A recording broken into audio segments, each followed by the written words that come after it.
This is Tom, the inventor in paradise. I'm walking the garage here now to my MGB, which I just love to drive around. You know that, don't you? But I have a little difficulty getting in this seat.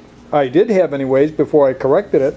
So the problem with the pedals is they're hard to reach. You got to stretch.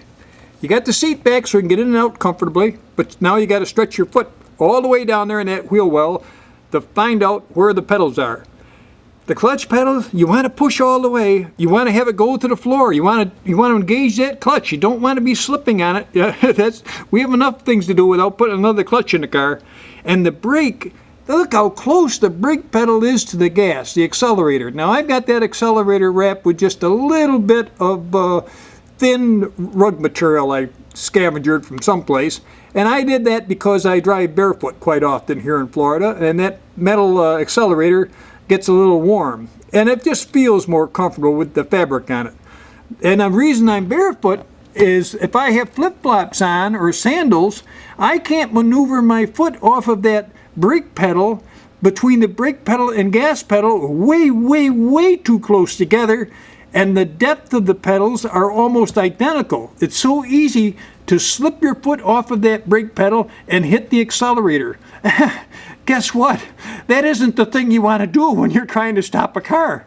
I don't know why they postured them so close. Oh, you're going to hear the guys say it's a racing technique where you can flip your foot back and forth and get on and off the pedal. Well, so what? I'm driving the highway. I'm not on a racetrack.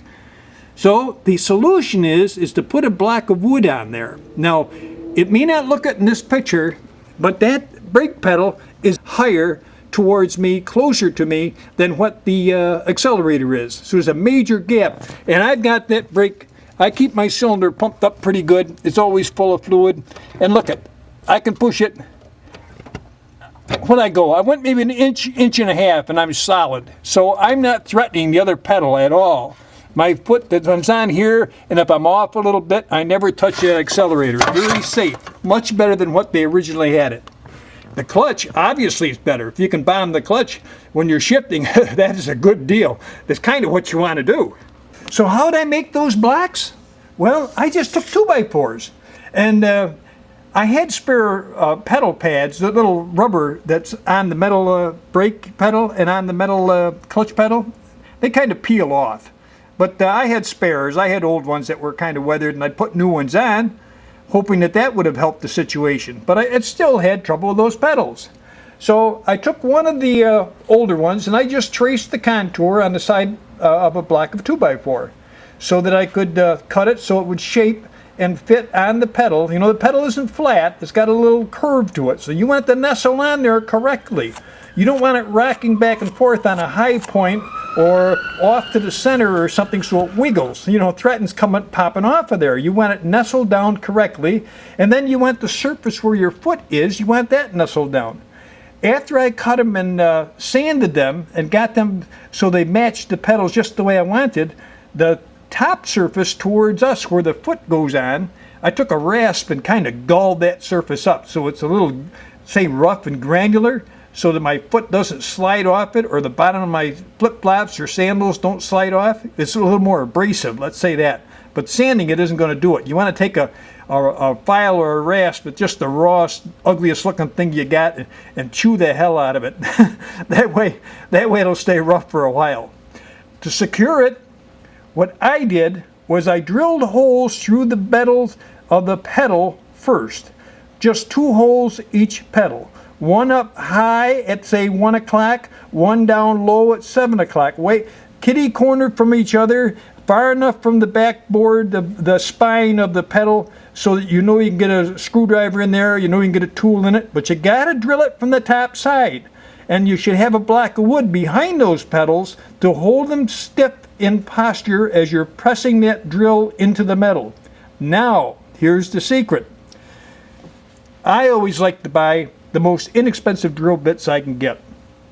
Because I'm always losing them, I'm always breaking them.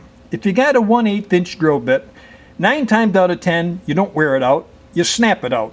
It just doesn't hold up to the strength you have. Here's what you want to do. You should be using a variable speed drill. Now, the idea is when you have a tempered drill bit and you're trying to go through something hard metal like those pedals are, you want to index where you want to put it, the height and where those holes are. Maybe use a center punch or something just to stabilize it the best you can. Have the pedal blocked up with a piece of wood. Put that small bit in your variable speed drill and run it as slow as you can. Let it chip out. You can watch it gall and dig, and a little peel of metal comes off. If you turn that speed up fast and think you're going to plunge through, you're just going to anneal that drill bit. You're going to either snap it, break it, or wear off the point. You know when you look at your drill bits and they're all black on the tip? Well, you ran those too fast. You just annealed it, took all the strength out of that drill bit, and that's why they're only good for drilling through wood from then on. It won't go through metal. So these brand new ones, I got them at a hardware store. A 2-pack of 1/8 drills costs like $1.29. Then I bought a couple drills graduated sizes bigger, knowing I'm going to put a 3/16 or a 1/4 inch screw size in there eventually. So now you have the raw pedal shape in wood blocks, and you got holes drilled kitty corner in the pedal. You want to take duct tape, or I love using duct tape. You take duct tape and hold that wood piece right in where you want it, so it fits the best, where you got the best seat of how it nestles onto the pedal, doesn't rock. Tape it in, take a nice sharp pencil, go in the back side of that pedal and put the point of the pencil through the hole and scribe onto the wood where that hole is. Do it on all 4 holes, each pedal. Get it all scribed so you know they're going to line up. Keep track of which way's up in the pedal, which way's down. Now you take the pedal to your workbench and you pre-drill I'm talking the wood portion of the pedal. You take that wooden block to the workbench and drill a pilot hole in it, so that when you go to put this screw in I'm going to talk to you about, you got a pilot hole that lines up with the hole in the pedal. Okay? Now, once you get the pilot, and just put the pilot in maybe 1/2 inch or something like that, you're going to use short screws. You're going to use wood screws. Now, when you get done with drilling the pilot hole, you take some liquid nail. Another good construction material. You take some liquid nail and just put a little bit on the pedal surface and maybe a little bit on the block surface if you want, but the block is probably going to overhang the pedal, so you don't want to slobber too much. And oh yeah, when you do this, take an old rag, lay it on the floor underneath the pedals. Make sure you've covered your upholstery and your floor mat. You don't want this liquid nail dripping on it, or paint or anything else. All through this project, have a good rag. Like I use an old towel that's all ripped up, and just lay it down on the floor and you're safe. Then your tools, everything just seems to be more accessible. Things that lay there, don't rattle around, don't roll away. Okay. You've got the pilot holes in the blocks. Now you take the block up to the pedal. You got the mastic on it there. You got the liquid nails spread across there pretty evenly. You nestle that pedal block right exactly where you want it in alignment with the holes. You may have to put a little stylus, a little nail or something through the hole to line the holes up. Pilot them, get them right so each one of them is just where you want it. Then put the little dinky wood screw in there through there so that it just gets started. Maybe you can do it with your hand. Use a Phillips head wood screw if you can find it. Or use a Phillips head sheet metal screw. Say, the idea is the Phillips head, because you're going to try to negotiate that screwdriver on the far side of that pedal. And this is difficult. You're working kind of backwards. You're not facing the screw like normal. So remember, you're turning it the other way. And slowly hold the wood in place. It's best to start one screw at a time, but do them both just till you get them started. You can screw them home after you got them all lined up just the way you like.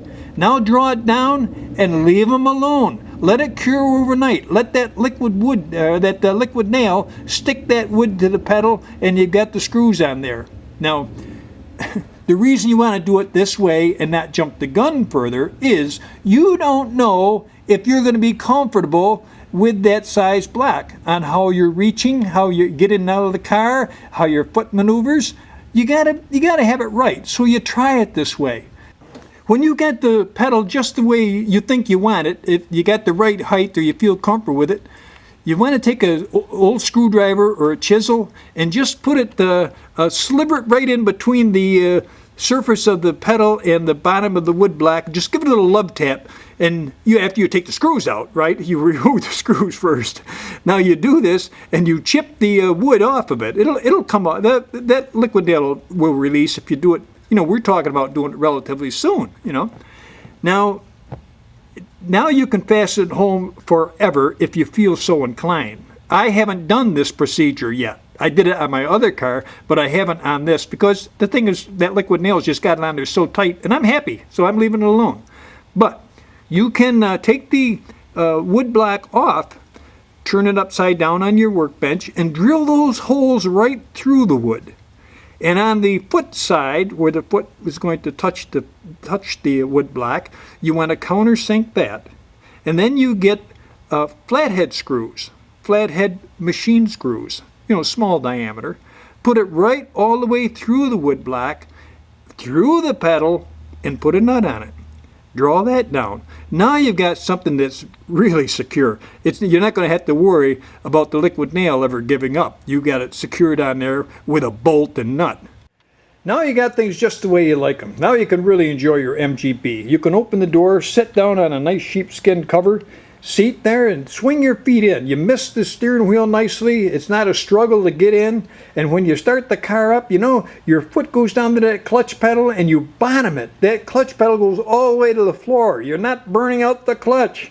And when you're driving, your foot reaches the brake pedal with no sweat at all. If you got to pump it up a little bit, well, you're not going to hit the accelerator. That's a good thing. You don't want the accelerator taking off when you're trying to stop the damn car. That is not a very productive way to do it. Why did they put it so close? It's so much better now with that pedal elevated. Get that brake pedal away from the accelerator. And that's the way to drive your MGB, comfortably and safe. Have a great trip. This is Tom, the Inventor in Paradise. I'll be back with another hint real soon, if I don't run into something.